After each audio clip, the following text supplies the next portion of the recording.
Welcome to Cortburg Speaks Retirement, an audio podcast about investing in the stock market, financial planning, money management, and retirement planning. Each Wednesday, we help investors at all stages of life learn how to potentially grow and preserve their money from first job through retirement.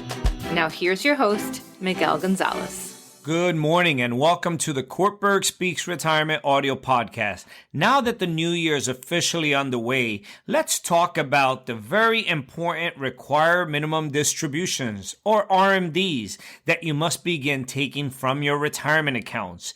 As age 73 nears, it is critical that you begin considering how you want to handle these RMDs that you are obligated to withdraw from your tax-advantaged retirement accounts, including 401ks, 403bs, 457s, and individual retirement accounts, IRAs. According to U.S. New Money, 62% of Americans are not even aware that they have to take an RMD, and a fair share of those that do not make mistakes they could have avoided. Here are 5 common RMD mistakes that could prove costly. Number 1 is forgetting to take the RMD, right? That's, I guess, the biggest one.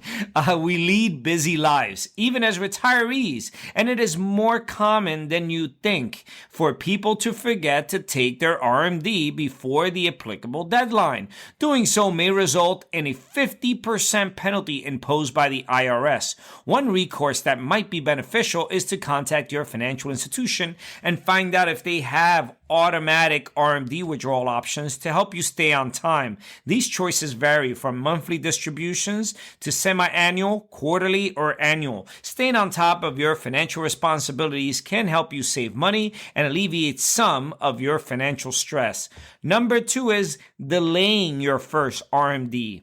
For individuals who need extra time to prepare for the withdrawal, the IRS allows you to defer your first RMD to April 1st of the following year. This strategy may not be the most beneficial approach, as delaying that first payment will require you to make 2 RMDs within a year.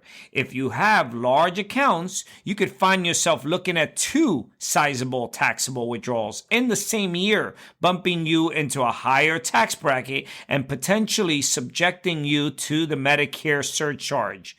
Number 3 is using the wrong balance to calculate your RMDs. Many people will try to calculate how much they owe for their RMDs. However, they will not use the proper balance. This will generate an RMD less than the required amount, and you may be subject to a penalty. If you withdraw more than the threshold, it is fine. There is a floor, but no ceiling regarding the withdrawal amount. According to the IRS, an RMD is calculated for each account, dividing the prior December 31st balance of that IRA or retirement plan account by the age-based distribution period found in the IRS table. 3 tables provide those distribution periods. One is if you're married, your spouse is the sole beneficiary of your account, and if you are younger than you, if your spouse is younger than you by 10 years or more, then you use the IRS's joint and last survivor table.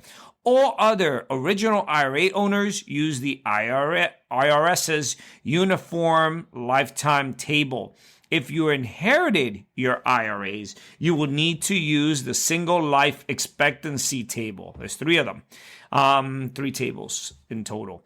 Number 4, mixing plan types. You are not allowed to use the withdrawals from different retirement accounts to meet the RMD threshold for one of those accounts. So if you have multiple 401k or 457 accounts, you must withdraw an RMD from each account separately. If you have multiple IRA or 403b plans, you can take your total IRA RMD from just one of those accounts. Regarding employer-sponsored retirement plans, if you have more than one former employer retirement plan with different employers, you must take the RMD from each account separately.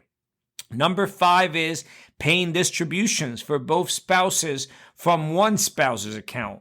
There are several financial assets that married couples can hold jointly. However, retirement accounts do not fall into that category. So retirement accounts must be owned individually, and the responsibility to take the RMDs applies to the owner, even if you file taxes jointly. Other key takeaways about RMDs is that if you own a Roth IRA, you're not required to take an RMD while the account holder is alive. If you inherited the account, you may be required to take distributions. Failing to take this action could result in you paying hefty penalties.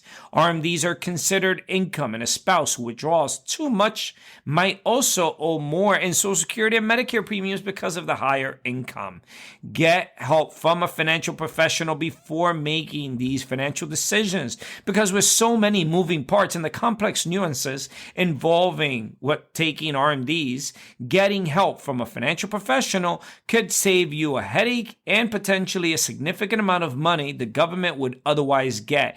Take 5 minutes and schedule that meeting with your financial professional today, because tomorrow will come quickly and you want to stay ahead of the curve. Also, make sure to visit our website, www.cortburgretirement.com. Our site is filled with educational videos, ebooks, publications, and financial calculators designed to help you learn more about your finances. As you search our site, send us a note regarding any questions you may have about any particular investment concepts or products, and we will get back to you quickly with a thoughtful answer. This is Miguel Gonzalez, Certified Retirement Counselor and Managing Partner with Cortburg Retirement Advisors, signing off for this week's educational podcast. The opinions expressed and material provided are for general information and should not be considered a solicitation for the purchase or sale of any security. Opinions expressed are subject to change without notice and are not intended as investment advice or a solicitation for the purchase or sale of any security. Please consult your financial professional before making any investment decision. Securities offered through LPL Financial. Member FINRA SIPC. Investment advice offered through Private Advisor Group LLC, a registered investment advisor. Private Advisor Group LLC and Cortburg Retirement Advisors Inc. are separate entities from LPL Financial. Investing involves risk, including possible loss of principal.